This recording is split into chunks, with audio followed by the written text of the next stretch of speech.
Olá, no programa de hoje vamos falar sobre o Ministério Público Estadual e a sua atuação, especialmente no combate ao crime organizado. Nossos convidados já estão aqui conosco no estúdio e nós vamos também no quadro Coluna Cuiabana, com este querido doutor Gabriel Novis Neves, falar sobre o linguajar cuiabano.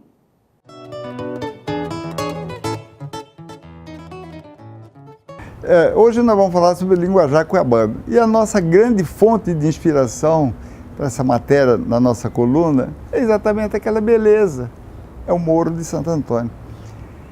Antigamente as crianças, e eu sou dessa geração, nós falávamos o cuiabanês, uma coisa maravilhosa. Uma música, é um linguajar suave, musical, tem certa musicalidade. E o linguajar cuiabano bem falado, ele precisa inclusive de um tradutor. Quem melhor fala o linguajar cuiabano nessa cidade, inclusive tem livros publicados, dicionário, é o professor e radialista William Gomes. William Gomes falando o linguajar cuiabano, ou você contrata um intérprete, ou então leia os livros dele, porque é lindo, maravilhoso. As gerações atuais não, eles acham feio, E o que isso traduz é atraso, é falta de cultura, é falta de instrução, quando não é.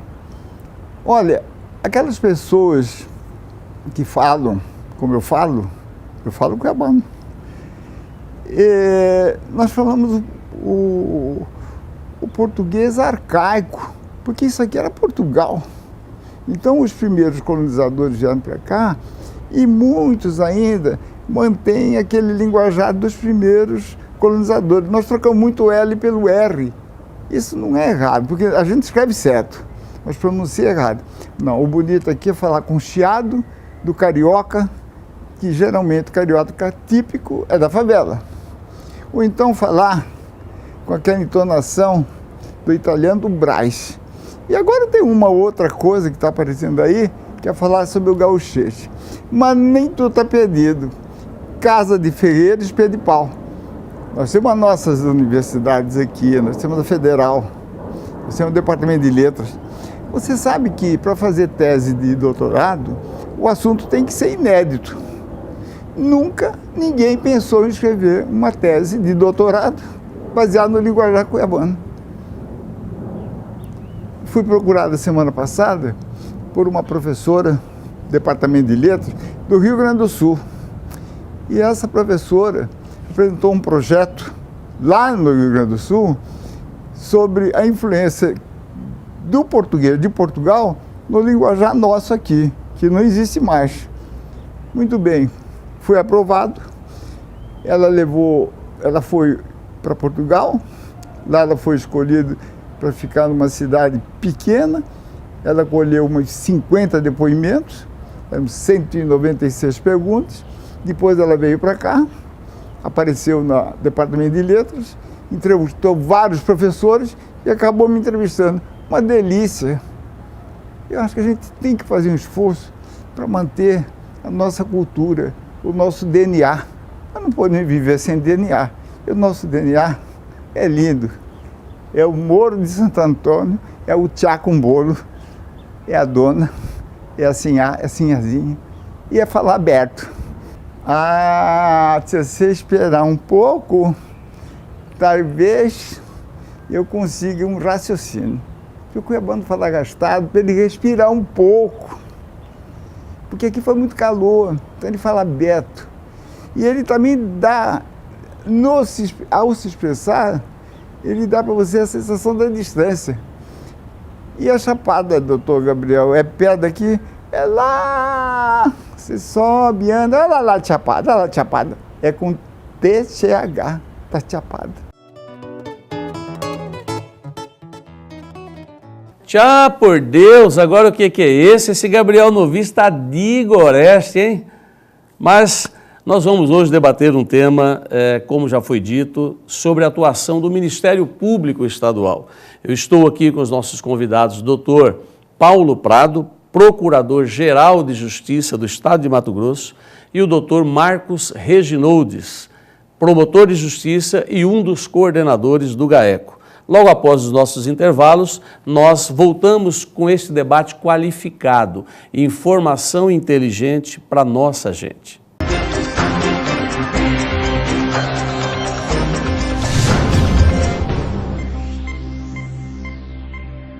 Ô, garotão, vamos economizar para a bola continuar rolando. Ó, jogue limpo.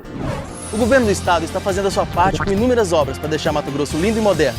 Vamos fazer a diferença com respeito e boas atitudes. Jogue limpo, governo de Mato Grosso na Copa.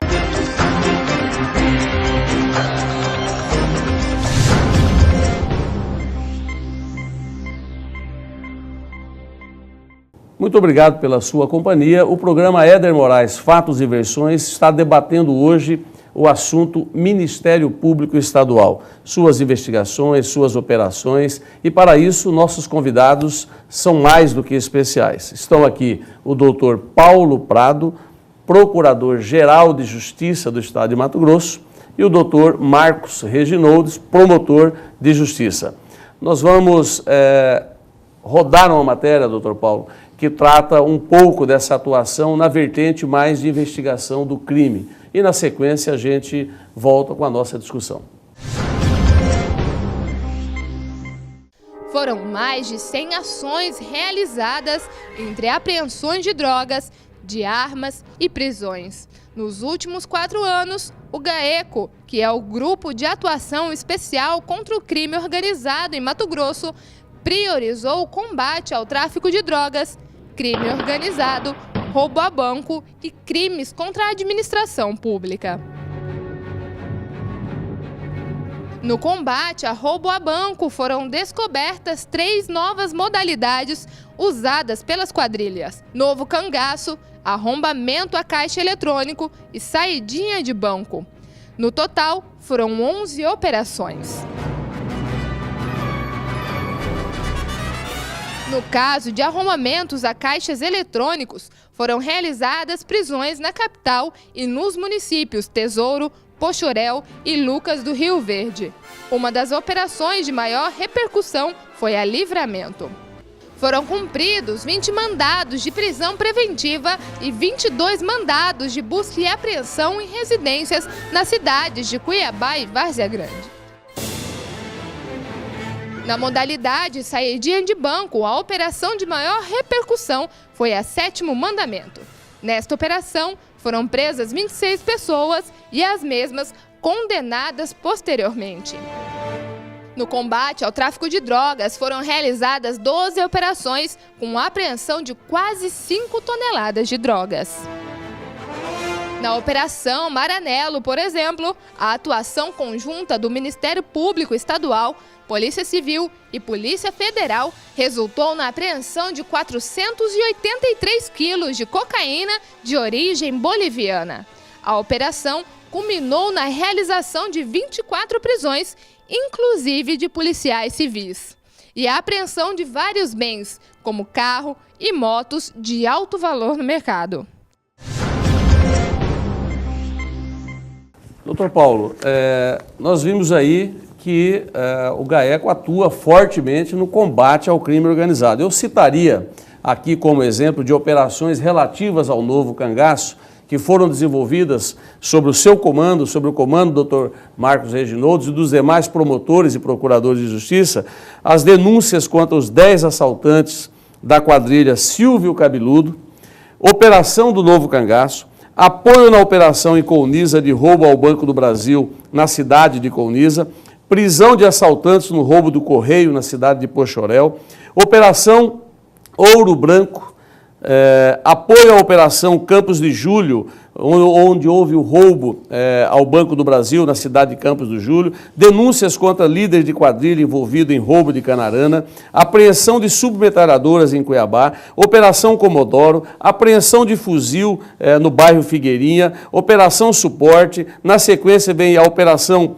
Frente Fria, que denuncia contra caixeiros ali do edifício Milão, prisões de tantos outros assaltantes nessas operações, apoio em outras operações, em sinergia com Polícia Federal, com Polícia Civil, com a Polícia Militar do Estado de Mato Grosso.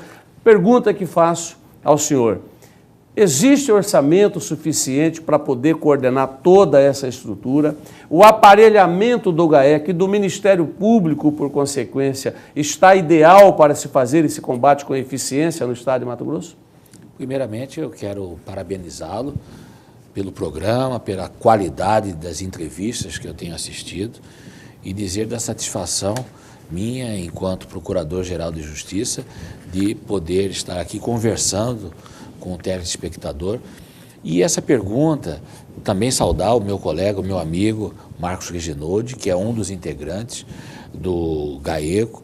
Hoje, o GAECO ele tem intensificado essa luta no combate contra o tráfico de drogas, porque se você for observar bem, eu diria que no mínimo 60% da grande criminalidade, no mínimo 60% da grande criminalidade, ela tem ligação direta ou indireta com o tráfico de drogas.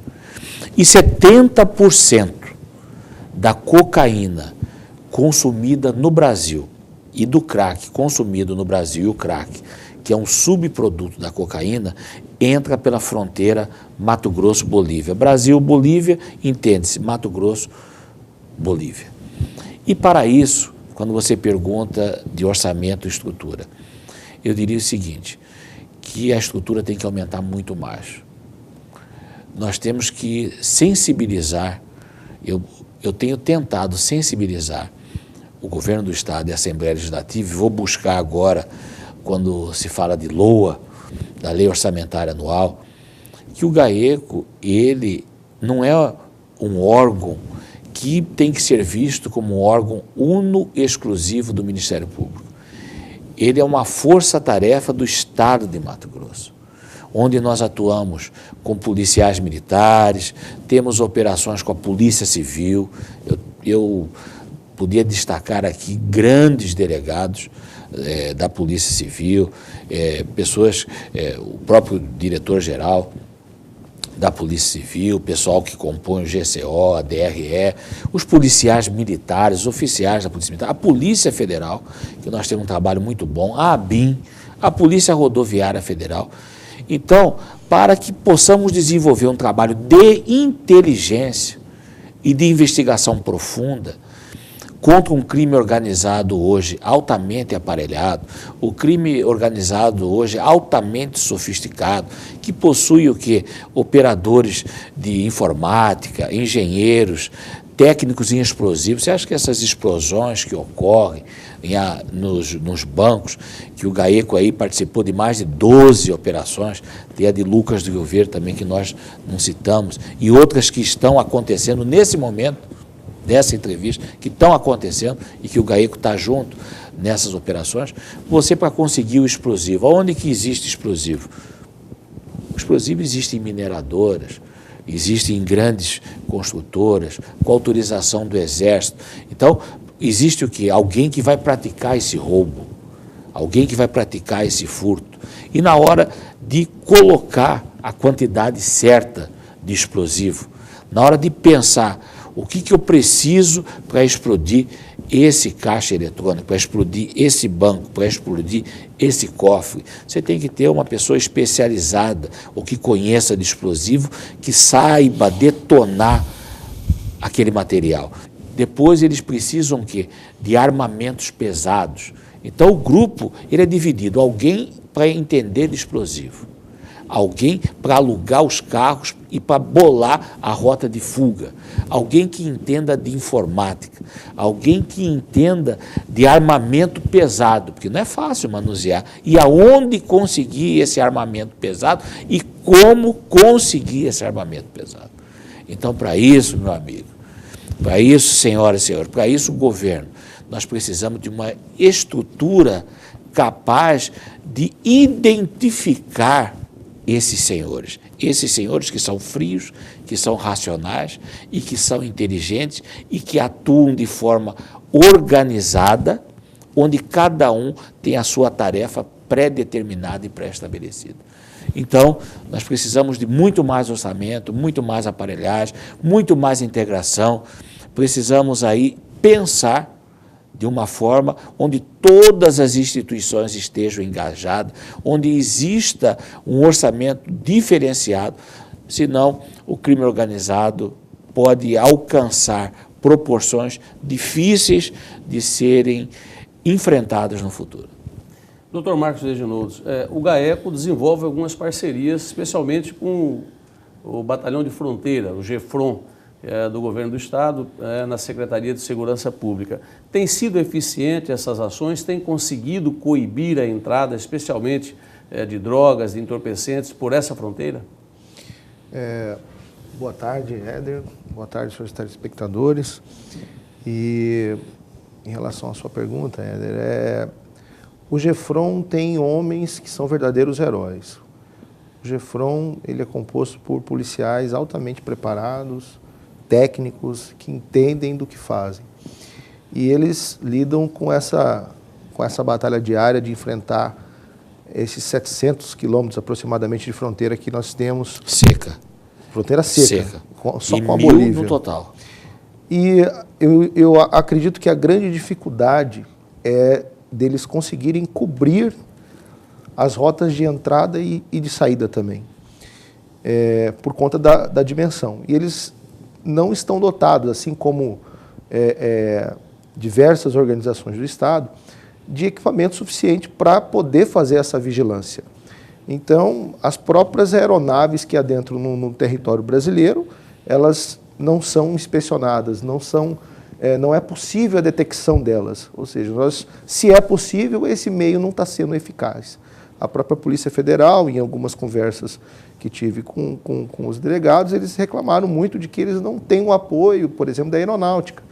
Os aviões adentram o espaço aéreo brasileiro, trazem droga, descarregam muito entorpecente na nossa região e em outros estados do Brasil, e eles não conseguem detectar. A bem da verdade, nós não sabemos se não conseguem ou não querem. Aí é a grande Marcos, se você complicação. permitir, Éder, qual que é a base aérea da aeronáutica mais próxima da região de fronteira mato-grossense? Eu acredito que está em Campo Grande, né? Campo Grande ou Anápolis, que tem que se deslocar. Tem cabimento, Verdade. Mato Grosso, possuir, né, Marcos, uma fronteira seca de 700 quilômetros, aproximadamente 1000 quilômetros, e nós não termos aqui uma base da aeronáutica?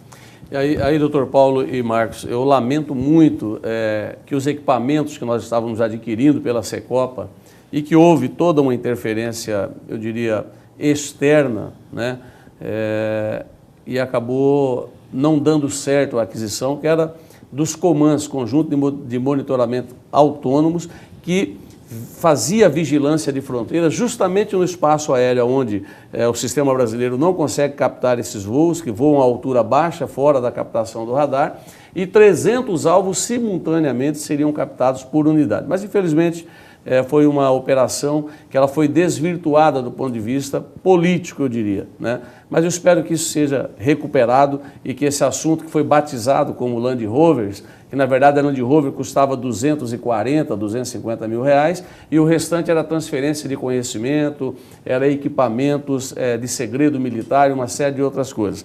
Mas tudo isso, doutor Paulo, acaba influenciando na vida de nós, cidadãos, aqui dentro do estado de Mato Grosso, especialmente na região metropolitana.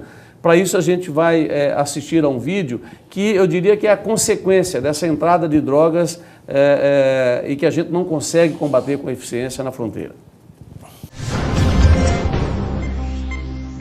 Nas ruas, dormindo ao léu, totalmente à margem da sociedade. Esta situação tem motivo: drogas. Estas pessoas hoje vivem sem expectativa alguma nas cracolândias das grandes cidades. Caminham como zumbis. Mas como seria a história destes homens e mulheres? Pais de famílias, trabalhadores, adolescentes que por motivo ou outro tiveram o mesmo destino: o vício em drogas pesadas. Apesar da falta de estimativas oficiais, dados recentes e preliminares do censo de 2010, 1,2% da população no Brasil usam ou já usaram crack. São cerca de 2,3 milhões de brasileiros. Nas capitais, este número alcança os 370 mil usuários somente do crack. Os usuários de maconha ou drogas lícitas, como álcool e cigarro, somam mais de 1 milhão de brasileiros. Apesar do aparente caminho sem volta, a maioria destes usuários deseja se tratar, de acordo com um levantamento realizado pelo Ministério da Justiça e da Saúde. Para intermediar esta recuperação, estão as clínicas de reabilitação ou centros de recuperação voltada ao atendimento de mulheres usuárias de drogas. Esta psicóloga é responsável pelo plano de trabalho da instituição. Saene garante que para a recuperação de fato dessas pessoas é necessário um trabalho conjunto com as famílias. Às vezes os diagnósticos eles ficam tardios e até as famílias ficam refém do uso de substância porque elas não sabem onde procurar ajuda, né? Então, assim, eu acho que as famílias procurar os apoios, os CAPs, procurar o AA, o NA, ou seja, procurar os grupos de apoio de rede, Naranon, Alanon, ou seja, todos esses grupos de autoajuda que vão poder ajudar e direcionar a família a ter um bom tratamento. Atualmente, aqui nessa comunidade terapêutica, cerca de 40 mulheres entre 15 e 60 anos estão em fase de recuperação. O tratamento de internação dura em torno de 9 meses. O período é necessário por causa das fases da doença. Ele chega muito debilitado, quase sempre, porque o uso de droga contínuo, ou seja, compulsivo, ela é destrutiva, ela chega muito debilitada. E ela passa pelo primeiro processo, que é a desintoxicação por abstinência, que é os 30 dias, primeiros 30 dias, 27 a 30 dias. Logo depois disso, a gente já começa a perceber que ela já começa a passar por uma mudança e a família também começa a passar por uma mudança. Por conta da dificuldade de manutenção da pessoa fora do mundo das drogas, é necessário também um bom acompanhamento dos familiares e a vigilância do vício por parte do paciente. Doutor Paulo, e o senhor é um homem que tem uma experiência e é conhecido na sociedade cuiabana, além da sua forte atuação como procurador-geral, como um homem que tem o seu lado humano muito exposto, né? O senhor ajudou, orienta e orientou muitas famílias do ponto de vista dessa questão das drogas e que acontece, que assola quantos que estão nos assistindo nesse momento tem algum problema familiar, ou um filho, ou um pai, ou uma mãe, ou um sobrinho, enfim, que infelizmente está enveredado no caminho das drogas. Existe saída para isso? O Ministério Público, além de atuar na repressão, ele atua também na orientação, com palestras orientativas, leva esta mensagem à sociedade mato-grossense, doutor Paulo? Éder, olha, eu fico até emocionado quando eu falo sobre essa questão, porque eu já vi inúmeros amigos, companheiros, pessoas, todos nós, direta ou indiretamente, temos um parente, um amigo, um companheiro, um vizinho, alguém que sofre ou já sofreu diretamente com um dependente de substância entorpecente. Isso é cruel, isso é duro, porque você vê aquele jovem, muitas vezes aquele adulto, aquele idoso, aquele ser humano se destruindo, se despedaçando e a sua vida se esgotando no uso diário de substância entorpecente, principalmente a cocaína e essa tragédia que se chama crack. Eu entendo que a política brasileira de enfrentamento às drogas, ela está equivocada. Está equivocada. O usuário de drogas, ele é um doente, mas ele não pode ser visto como um coitadinho. Ele precisa, ou nós precisamos enfrentar essa situação. Por que o tráfico de drogas vê no Brasil um mercado maravilhoso? Porque ele consome muita droga. Se entre nós aqui, se amanhã depois, por que diminuiu o cigarro? No passado, de 10 jovens de 18 a 25 anos, 7 fumavam. Hoje você encontra 2 ou 1. Porque houve uma campanha preventiva intensa nos veículos de comunicação. Então o governo brasileiro tem que entrar nas escolas, tem que entrar dentro das casas, tem que invadir os veículos de comunicação,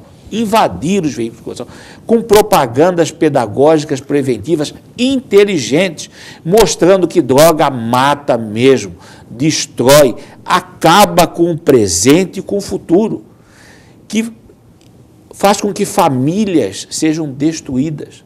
E também mudar a política com o usuário.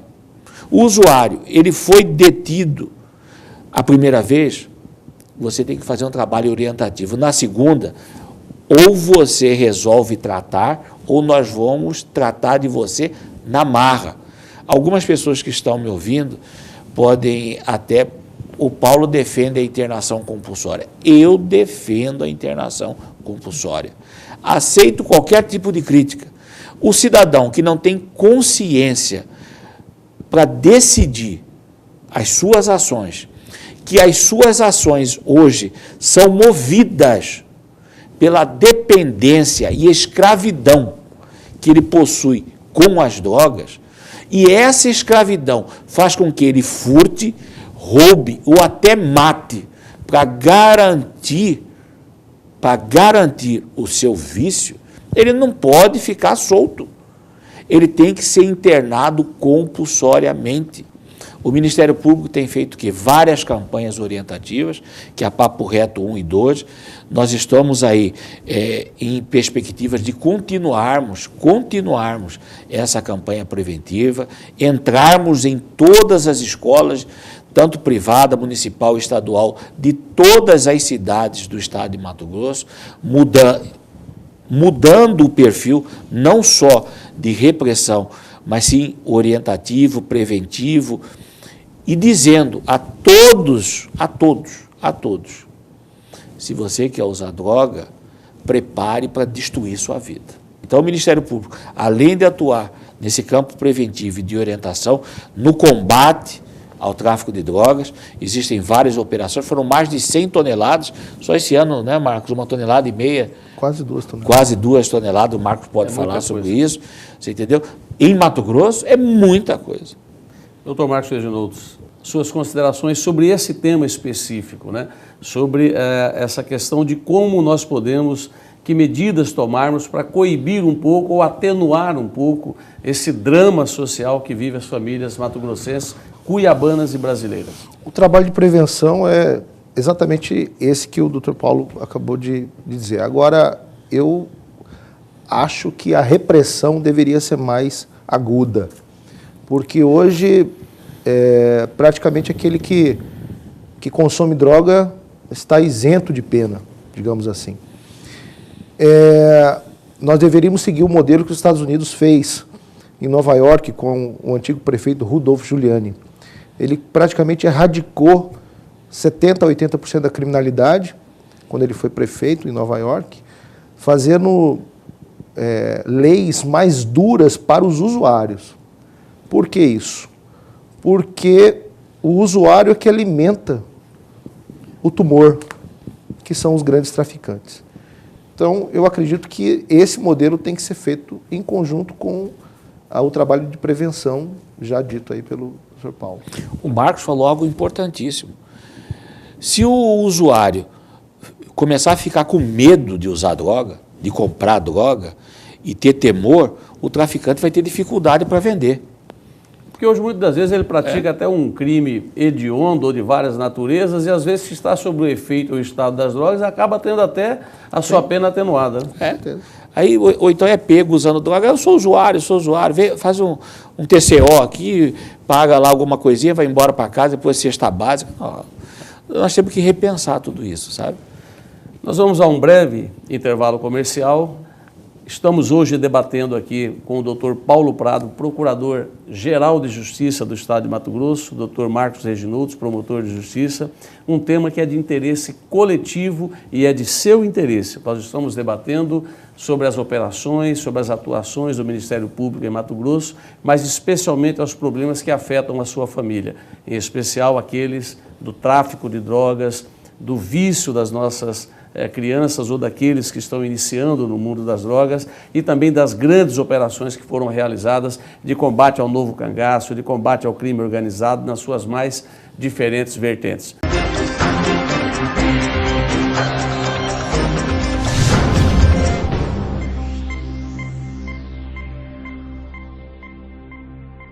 O governo do estado acaba de abrir as portas para os servidores públicos realizarem um sonho, o sonho da casa própria. Com o programa MT Habita Mais, agora todo servidor público estadual e municipal, efetivo, aposentado ou pensionista, vai ter acesso a crédito imobiliário com condições excelentes para financiar a sua casa. Para saber mais, acesse vicegovernadoria.mt.gov.br. Governo de Mato Grosso.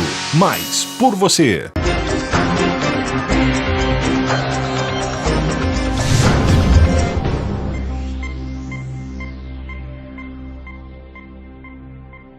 Obrigado pela sua companhia. Este é o programa Éder Moraes, Fatos e Versões. Nós estamos debatendo, neste momento, a questão das drogas no estado de Mato Grosso e a atuação do Ministério Público Estadual sobre isso. Como nós vimos na reportagem passada, quando não se perdem vidas pelo vício especificamente, muitas vidas são ceifadas, motivadas pelo vício, mas de uma forma mais violenta, como nós vamos ver a seguir. 13 anos, brincalhão, sorridente, estudante. Um possível jogador de futebol, bombeiro, médico. Assassinado cruelmente a tiros. Você está sensibilizado? E se esse garoto fosse um usuário de drogas morto por policiais, você ficaria menos comovido? Sim, 3 adolescentes tiveram este fim. 10 anos depois, seus assassinos continuam impunes. Foi exatamente aqui, neste ponto, que no dia 10 de julho de 1998, onde 3 adolescentes usuários de drogas foram assassinados por supostamente policiais militares. Este monumento foi construído para relembrar a conhecida chacina do Beco do Candeeiro. De acordo com o Ministério Público de Mato Grosso, o motivo do crime teria sido acerto de contas na aquisição de drogas, caracterizando o crime de pistolagem. Assim como eles, milhares de garotos e garotas são atraídos pelo tráfico de drogas. Aqui, neste mesmo local que continua hostil e marginalizado, não é difícil encontrar pessoas envolvidas com as drogas. Violência geralmente associada ou quase sempre associada ao vício. Tragédias que mancham o solo de Rondon e que comovem todos nós e que ficam como cicatrizes eternas na nossa história. Todos nós não podemos perder esse poder de indignação. E lutarmos, pais que estão ouvindo, irmãos que estão ouvindo, senhoras e senhores, telespectadores que estão ouvindo, conheçam a realidade do dia a dia dos seus filhos, saibam aonde eles estão, saiba quem são os amigos, quem participa da vida do dia a dia dos seus filhos. Para a camada social que pode hoje comprar computadores, ter internet, Facebook, cuidado com tudo isso, cuidado. Você fica naquela rotina, naquela correria do dia a dia, atrás do conforto, do mais. Saiba com quem o seu filho está conversando, sua filha está conversando, o que ele está postando no Facebook, quem está entrando dentro da sua casa, no seu condomínio, no seu lar. Antes que o traficante faça isso e destrua aquela semente que um dia, criancinha, você batizou de filho. Quero parabenizar o seu programa por abrir um espaço para algo que está destruindo os lares brasileiros, para algo que fomenta a grande criminalidade e o crime organizado nesse país. Bem, Dr. Paulo Prado e Dr. Marcos Reginolds, nós vamos ouvir a opinião de um cientista político, Dr. João Edson, e na sequência a gente volta com o nosso debate. Éder, o fim da ditadura militar e a Constituição de 1988, a nossa Carta Cidadã, por si só, não acabaram com as injustiças sociais. muito menos conseguiram diminuir, por natureza, as diferenças de acesso das classes sociais, principalmente das classes menos favorecidas. O Ministério Público tem desenvolvido, no percorrer desses anos, um papel muito interessante no sentido de aproximar o Estado daquelas pessoas mais necessitadas. É aonde aqueles que têm dificuldade de ter uma justiça ou pagar um advogado de forma privada, uma investigação, fazer uma denúncia, é aí que entra a questão do Ministério Público. Quando nós falamos de Ministério Público e falamos de GAECO, já vem à cabeça as grandes operações, principalmente as grandes investigações. Mas não é só isso. Isso também. Mas o mais importante nessa relação é entendermos o quanto é importante esse trabalho para que a sociedade, aquela menos favorecida, ela possa requerer os seus direitos. Ela tem os seus deveres para cumprir, mas tem muitos direitos que não são cumpridos. Vivemos num país ainda de profundas injustiças. Temos aqui tráficos de tudo quanto é tipo. Tráfico humano, trabalho escravo. Temos injustiças sociais terríveis, cometidas tanto por poderio econômico, quanto pelo próprio Estado. Aí entra o papel das grandes operações, da investigação, mas também entra aquele micro trabalho desenvolvido daquele cidadão que não tem acesso direto à justiça brasileira. Daí o grande papel e a grande importância desses dois grupos para a democracia brasileira. Dr. Paulo Prado, o Ministério Público, obviamente, precisa ter um crescimento na sua atuação, eu diria, nos 141 municípios do estado de Mato Grosso. Está presente hoje nos 141 municípios? De que forma? Está defasado o quadro de procuradores e de promotores? É necessário, neste momento, que se faça um concurso público? Como está este quadro do Ministério Público atual? Éder, você exerceu cargos importantíssimos no governo do Estado, principalmente na Secretaria de Fazenda. Você sabe que o Ministério Público ele está aprisionado ao seu orçamento de 2% da receita corrente líquida ou da arrecadação do Estado de Mato Grosso para você contratar pessoas. Nós possuímos 141 municípios e 80 comarcas no Estado de Mato Grosso. O Ministério Público, hoje, ele atua nessas 80 comarcas. Mas você pergunta para mim, é o suficiente? Não, não é o suficiente. E entendemos, como o professor João Edson disse aqui, que é de primordial importância que possamos aproximar ainda mais a instituição de todas aquelas pessoas que possuem direitos, que estão sendo violados e muitas vezes nem sabem que possuem esse direito e, pior, que eles estão sendo violados. Pelo tamanho da estrutura que é o Tribunal de Contas do Estado de Mato Grosso e, proporcionalmente, o tamanho da estrutura do Ministério Público e o que ele desenvolve, seria correto dizer que é justa essa proporção? Ou o Ministério Público ia brigar mais por um orçamento maior? Olha, se você for a Colniza, tem uma sede e um promotor de justiça. Se você for a Cotriguaçu, você vai encontrar uma sede e um promotor de justiça. Porto Alegre do Norte, Ribeirão Cascalheira, Canarana, Água Boa, Barra do Garças, São Félix do Araguaia, Vila Rica, nessa região da Grande Cáceres, Mirassol, Quatro Marcos. Então, você vai encontrar o Ministério Público tanto como sede própria, como espaço para receber a população, bem como com um promotor de justiça, nas 80 comarcas do interior desse estado. E nós possuímos um custeio hoje de 30 milhões a menos do que o Tribunal de Contas e 72 milhões a menos que a Assembleia Legislativa do Estado de Mato Grosso. Nós temos que lutar mais.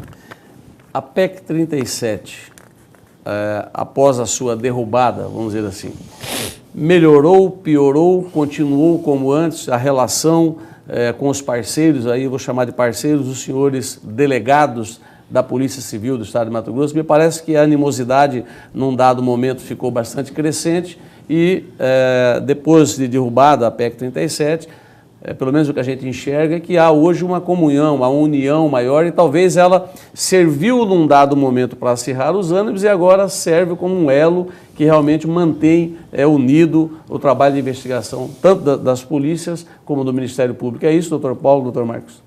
Eu gostaria aqui, nesse momento, não sei se o Marcos vai concordar comigo, em primeiro lugar, é pedir desculpas se em algum momento, na defesa da não aprovação da PEC 37, eu fui deselegante ou mal educado com algum segmento da Polícia Civil.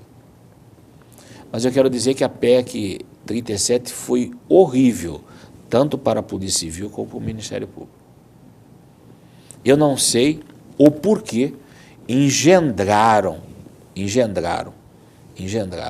a criação da PEC 37 e colocaram duas instituições que estavam caminhando muito bem, que estavam trabalhando muito bem juntas, fomentaram a rivalidade entre elas. Com a não aprovação da PEC 37, nós estamos, eu acho que nós, quando eu falo, eu vejo, acredito que a polícia, né, e o próprio Ministério Público pararam, refletiram e chegaram à conclusão, olha, nós temos que trabalhar juntos. Nós temos que unir esforços. O mundo inteiro é assim. No mundo inteiro, e não é só Polícia e Ministério Público, Receita Federal entra junto para ajudar, Controladoria Geral da União entra junto para ajudar, as auditorias, os tribunais de contas. Minha gente, ninguém aguenta mais a corrupção, ninguém aguenta mais esses segmentos que entram pobres e saem milionários. Nós precisamos, todos nós juntos, ninguém aguenta mais o crime organizado. Quantas entrevistas você fez aqui mostrando esse questionamento? Ninguém aguenta. Essa vida é rápida, essa vida é passageira. Se a sociedade não criar mecanismo de autocontrole, essa sociedade vai estar cavando sua sepultura. Então, eu acho que passou toda essa situação, eu acho que as entidades amadureceram, refletiram, vão sarar aí as suas feridas, vão encontrar em vários momentos para uma pedir desculpa para a outra por qualquer ato ou palavra áspera que tenha ocorrido, mas existe aquele cidadão que acorda de manhã cedo, pega ônibus e que paga os seus impostos, que ele não quer saber se existe PEC 37, se não existe PEC 37. Ele quer saber o seguinte, quem que vai garantir a minha segurança? Quem que vai garantir os meus direitos? Quem que vai permitir que meu filho tenha uma escola pública digna? Quem que vai lutar para que o hospital municipal, onde a minha mulher vai dar entrada para ter um filho, ela seja atendida por um ginecologista, um obstetra, tenha ali condições de ser tratada com dignidade, que tenha uma UTI neonatal, uma UTI infantil? Essas pessoas estão cansadas, estão esgotadas. E se nós não enxergarmos isso, daqui a pouco o parlamento brasileiro vai eleger pessoas que vão criar outras instituições para que façam o trabalho que nós, por vaidade, muitas vezes, ou corporativismo, estamos evitando em fazer. Na investigação, lá na ponta final, doutor Marcos Reginolds, há essa interação, essa união, ou a PEC 37 afetou um pouco o andamento das investigações que estavam em curso? Eu não digo das investigações, mas principalmente no contato entre os membros, praticamente tivemos que começar do zero depois da PEC. Ela acirrou muito uma animosidade que não existia e, posteriormente a isso, nós estamos agora caminhando muito bem e estamos tendo um diálogo muito positivo com a Polícia Civil e principalmente com a Polícia Militar, e que sempre tivemos, e a Polícia Federal. O GAECO hoje, o que a população precisa entender é que o GAECO não é só do Ministério Público. O GAECO é uma força-tarefa do Estado, composta por membros do Ministério Público, promotores de justiça e procuradores, pela Polícia Militar e também pela Polícia Civil. Isso está criado em lei, é uma lei complementar estadual. O GAECO tem orçamento próprio, que deve ser destinado dinheiro pelo Estado, mas o Estado não faz isso. Quem destina dinheiro para o GAECO é tão somente o Ministério Público. Para você ter uma noção, Éder, Estamos falando em milhões aí, né? O orçamento do GAECO para este ano aqui é de R$1 milhão. Não é nada para enfrentar o crime O organizado. que é isso para você enfrentar? Para realizar todas essas operações. Para prender 6 toneladas de droga. Nós fazemos mágica com esse dinheiro.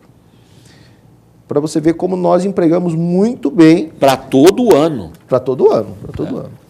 Então, nós dependemos de estar caminhando, sempre um pouco atrás, mas estamos tentando caminhar na questão tecnológica, perto das organizações criminosas, que eles estão sempre um passo à frente, porque hoje, se você vê a tecnologia, amanhã já não é mais a mesma. Né? Há uma constante evolução disso. E você tem que estar se moldando, né, doutor Paulo? Porque o Ministério Público ele não atua, nós estamos falando de GAECO e de algumas investigações, mas ela vai nas mais difusa, né, a questão. Porque você atua em questão de obras, de improbidades administrativas, no meio ambiente, na saúde, na segurança pública, consumidor, nos direitos humanos, no consumidor, criança e adolescente, na fazenda onde pública, tem o crime, crime onde organizado, há o crime, ou onde há qualquer ilícito, né, algo, há uma atuação muito forte. Então, onde existe relação humana, tem o Ministério Público. Aonde existe relação humana, estará lá o Ministério Público defendendo esses direitos fundamentais. Mudando um pouquinho, dentro do Ministério Público, após as eleições que ocorrem, que são muito disputadas, a gente acompanha, nós, sociedade aqui de fora, acompanhamos, permanece algum acirramento, doutor Paulo, ou há um trabalho de realinhamento, de reaproximação com aqueles que eventualmente apoiaram candidatura A, B ou C na eleição de procurador-geral? Com toda sinceridade, Éder, passou as eleições, todos nós que somos servidores públicos, buscamos esse realinhamento, e estamos aí à disposição dos senhores e senhoras que estão nos assistindo para defender os interesses da sociedade. Tá? Muito bem. O senhor é um homem relativamente ou muito polêmico em algumas questões. Seus posicionamentos são firmes, a gente observa isso, como tem que ser alguém que representa o Ministério Público Estadual. Recentemente, o senhor entrou com uma DIN, né, de uma lei que tratava sobre a ocupação do solo urbano. Como é essa questão, doutor Paulo Prado? Éder, o que aconteceu foi uma verdadeira barbaridade com o Cuiabá. Erro, vício de iniciativa. A iniciativa dessa lei é do Executivo. O Ministério Público percebeu que a zona de proteção ambiental, Cuiabá é uma cidade quente, uma cidade baixa, é uma cidade com 100 e poucos metros de altitude. Então, é uma cidade cercada de prédios por todos os lados, sem um planejamento anterior. O que aconteceu? O Executivo tem a iniciativa de encaminhar essa lei. O Ministério Público percebeu que as zonas de alto impacto e a zona de preservação ao meio ambiente estavam correndo risco. O promotor de justiça, doutor Carlos Eduardo, que é um estudioso, tem mestrado, inclusive, nesse assunto, notificou a Prefeitura Municipal que essa lei não poderia ser aprovada. Por quê? Porque essa lei iria fragilizar a zona de alto impacto. O que significa isso? Onde tem indústria, que existe uma poluição maior, poderia, da noite para o dia, ser aprovado ali um loteamento de casas populares, ou até mesmo um lixão. E numa zona de preservação ao meio ambiente, poderia acontecer da noite para o dia um grande condomínio, sem um estudo, sem um impacto no solo, e o pior, sem audiências públicas, vocês da imprensa não foram ouvidos, você, cidadão, não foi ouvido, a audiência pública não foi realizada. Essa notificação aconteceu. O Executivo Municipal vetou a lei. E eu não sei por quê, o Parlamento Municipal derrubou esse veto. Sabe o que aconteceu? Já estão registrados lá na Prefeitura inúmeros pedidos, em razão desse derrubamento do veto, de especuladores na área da construção civil, em desrespeito àquilo que nós queremos proteger, que é a zona de alto impacto, que virou zona livre de comercialização, e a zona de proteção ao meio ambiente para novas construções que estão o quê? Desrespeitando a Constituição Federal e as leis. Em razão disso, eu entrei com a ação direta de inconstitucionalidade e suplico ao Tribunal de Justiça que, com urgência, aprecie o pedido e defira a liminar. Senão, povo cuiabano, vocês vão ver o que Cuiabá vai virar, um grande favelão. Bom, como nós, doutor Marcos Reginoso, estamos com o nosso tempo bastante estreito, né? E nós debatemos esse programa todo, a questão do tráfico de drogas, suas consequências, várias vertentes que o Ministério Público atua no estado de Mato Grosso. Vamos fechar com uma matéria mais light, né? Vamos ver como devem ser tratadas realmente as crianças que hoje estão às ruas e que, na verdade, deveriam estar sendo cuidadas pela família ou por alguma instituição que faça esse trabalho social. Brincar, jogar bola, aprender.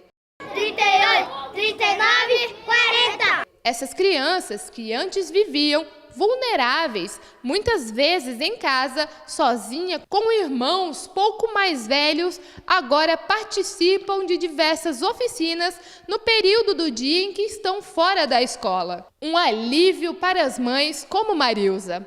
Ela até teve que ficar sem trabalhar por não ter onde deixar o filho pequeno. Eu fiquei privada de trabalhar. Teve um tempo que eu tive que deixar ele lá em Tangará com a minha mãe para eu poder trabalhar aqui.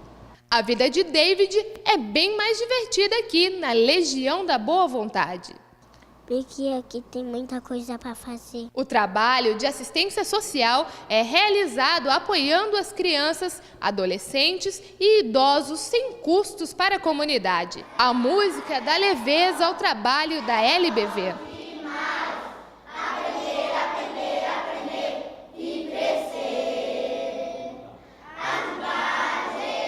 Artesanato e reciclagem caminham juntos para atrair quem participa das oficinas. Eu gosto de brincar, né, fazer artesanato com as professoras aqui. As crianças ficam inspiradas para falar sobre a importância da instituição na vida delas. Eu gosto de fazer as pinturas, o projeto, brincar, fazer tudo aqui. Eu gosto de brincar, fazer artes, fazer um monte de coisa. Para Gislaine, educadora da LBV, além de um grande aprendizado, a entrada dessas crianças representa uma mudança de vida, também nas famílias atendidas. A LBV vem acrescentar na vida das crianças. Aqui a gente não leciona, né? A gente não alfabetiza, mas é uma complementação. Porque muitas dessas crianças poderiam estar expostas a riscos sociais aí fora. E aqui não, aqui ela tem carinho, ela tem afetividade, ela tem amigos, né? Elas têm uma alimentação saudável, tem acompanhamento psicológico e social. Então eu vejo que o trabalho da LBV vem acrescentar a instituição de ensino e também a família.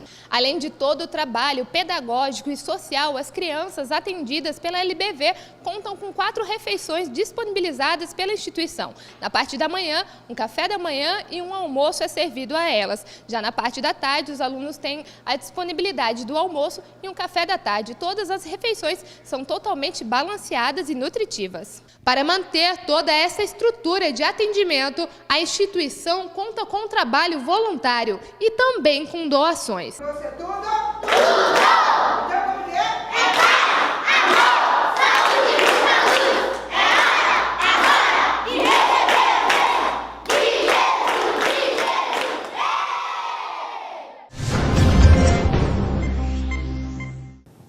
Parabéns à Legião da Boa Vontade, assim como nós também queremos parabenizar algumas outras instituições, como a Vantuil de Freitas, como o Lar da Criança, a própria LBV, o Monteiro Lobato.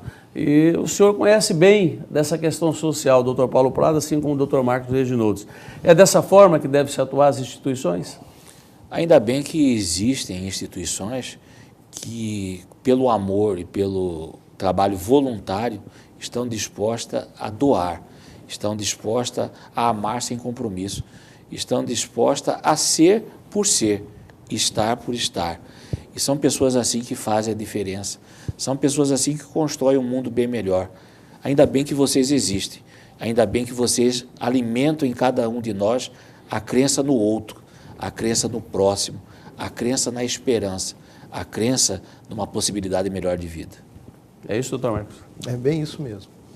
E eu só gostaria de deixar bem claro à população que ela pode continuar acreditando nas suas instituições. Não são as instituições que não prestam.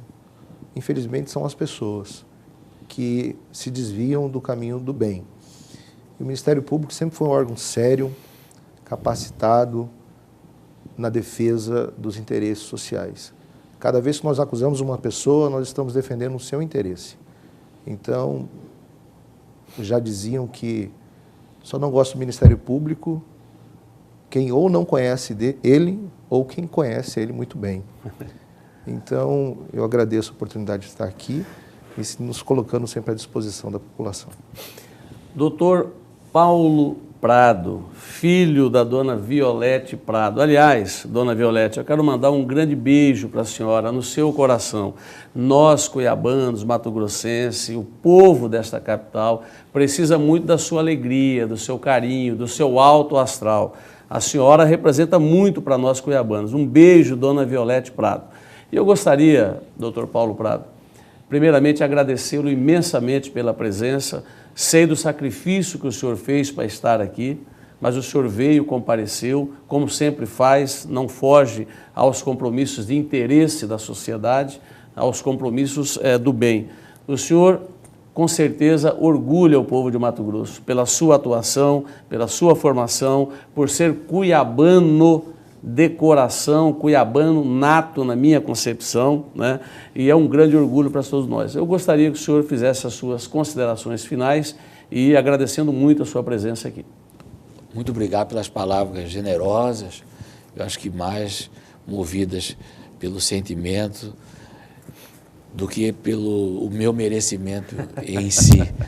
Eu quero agradecer a oportunidade de ter participado desse programa e ter tentado, de alguma forma, contribuir no resgate de algumas crenças que eu tenho, de alguns valores que eu acredito e não abro mão, e que eu digo, e como o Marcos falou, o Ministério Público está de portas abertas, é uma instituição que luta pela defesa da sociedade, da criança, do adolescente, do meio ambiente, do idoso, da pessoa com deficiência, das questões afetas à criminalidade, à família, e pela oportunidade de debatermos, discutirmos e falarmos, né, sobre tudo que foi abordado aqui e, num determinado momento, a gente demonstrar que tem que existir a esperança. Tem que existir a vontade política de mudarmos o quadro que está.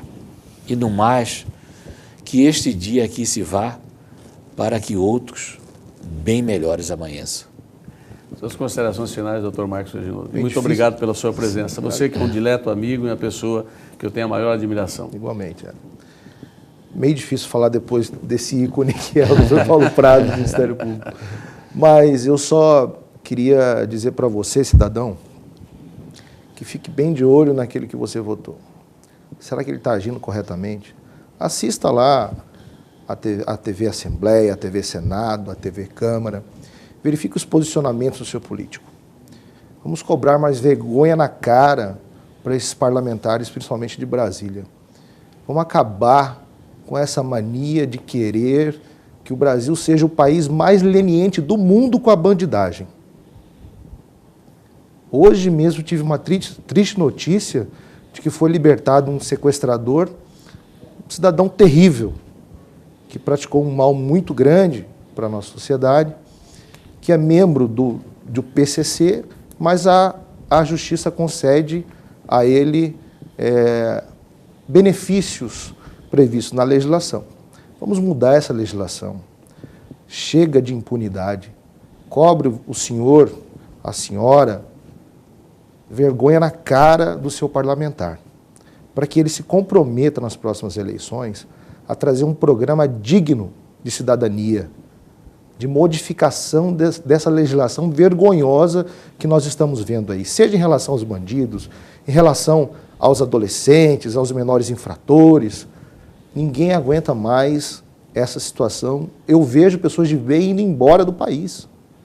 indo embora do país. E os juízes, lenientes, aqueles que gostam de botar bandido na rua, os parlamentares que não fazem qualquer movimento para a modificação dessas leis, só tomam vergonha na cara o dia que tem a casa invadida, a esposa estuprada, que tem o filho levado para o mundo das drogas, morto, assassinado. Aí vão bater lá na porta do Ministério Público, cobrar providências. Mas eles mesmos nunca se dignaram a fazer nada para mudar essa realidade. É só isso. Muito obrigado aos senhores, mais uma vez, pela presença e por esse brilhante programa que fizemos aqui hoje, levando informação de qualidade, informação inteligente para a nossa gente.